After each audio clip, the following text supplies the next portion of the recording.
then this place has to speak to an attempt to try to find a new way out of a crisis situation.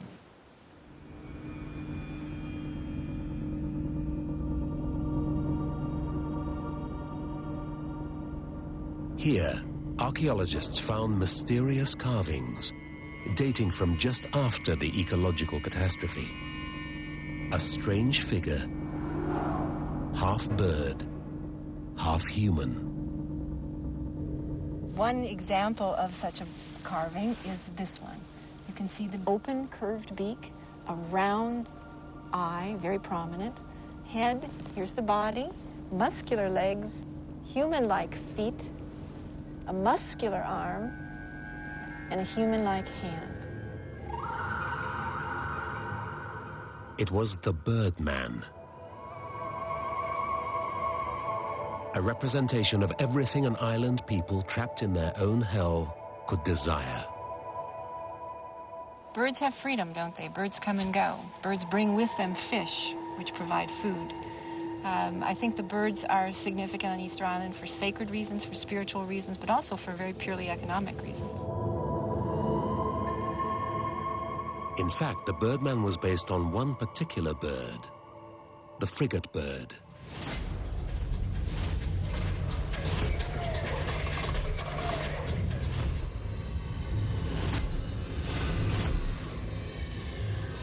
It's one of the great predators of the Pacific, capable of flying huge distances, an understandable totem for a people confined on a tiny island.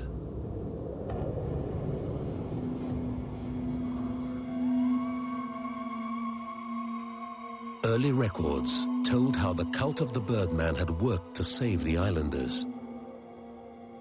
At its heart was an annual ritual, a competition involving every tribe on the island. Its aim? To crown a new Birdman.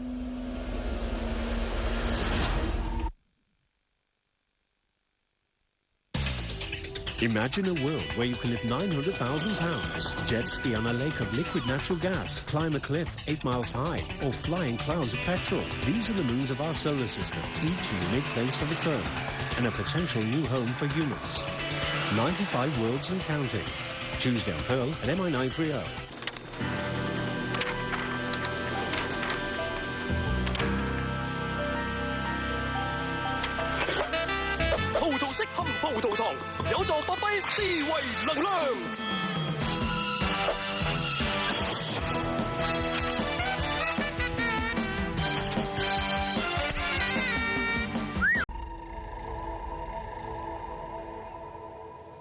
Opposite the cliffs at Orongo is a cluster of rocks, home of some of the last surviving birds nesting at Easter Island.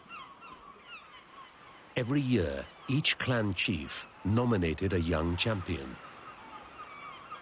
Those young men would descend this cliff, plunge into that water down there, swim for their lives approximately a mile out, the largest of those 3 small islets, and there await the coming of the birds.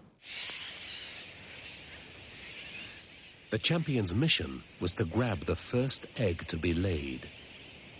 When the first egg was found by one of those individuals, he placed it in some sort of a woven basket that he could wear on his head for its protection, and he would then plunge into the waters, which, by the way, are full of sharks most of the time, and swim back, ascend the cliff, and present the egg to the person who had sponsored him.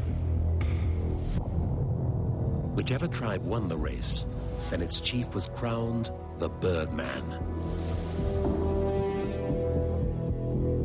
That tribe then won the first call on the island's diminishing resources for a year.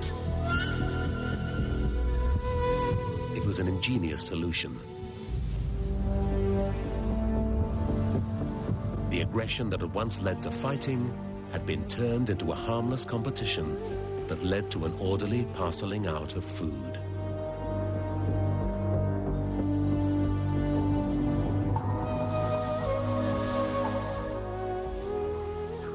Whatever resources there were here had to be controlled and had to be dispensed, if you will, among the population in an organized way, or people were going to start getting hurt.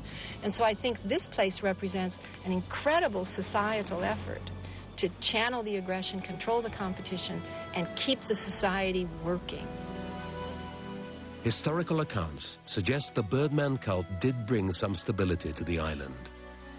That's why when the Dutch arrived, there was no sign of warfare, and food seemed plentiful. The worst of the crisis was over. But if they recovered, then what was it that eventually finished off Easter Island's civilization?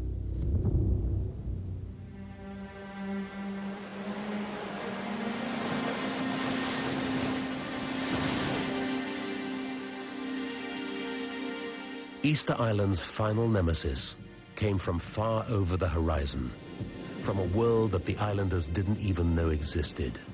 Until Easter Sunday, 1722, that is.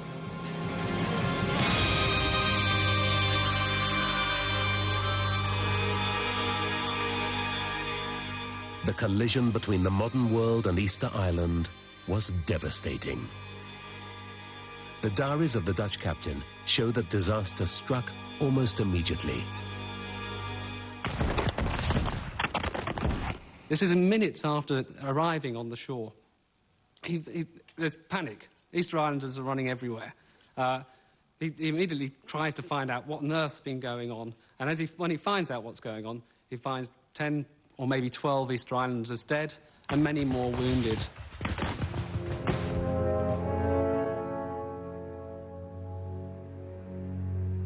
On its own, this savage introduction to Western civilization needn't have been the end of Easter Island's Stone Age society. The trouble was, it was only the beginning. Over the next 100 years, things got relentlessly worse as more and more ships called in. And they brought with them something much more terrible than weapons. Disease. Again and again, in the bones he examined, Doug Owsley saw the same thing. When we look at the shin bone, for instance, the curvature that occurs and the increased thickness, it's very different from what the normal form of the bone looks like. If I compare it with this tibia, for instance, here, which is straight in comparison to the curvature of this individual. This thickening and curvature of the bones is the mark of a particularly devastating disease, a disease that had never been seen on Easter Island before Western contact.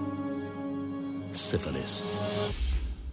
In many ways, it's doubly an impact, because not only do you get death or infertility through venereal diseases that may be spread or whatever, you also get an impact on a society that doesn't necessarily understand what's happening to them.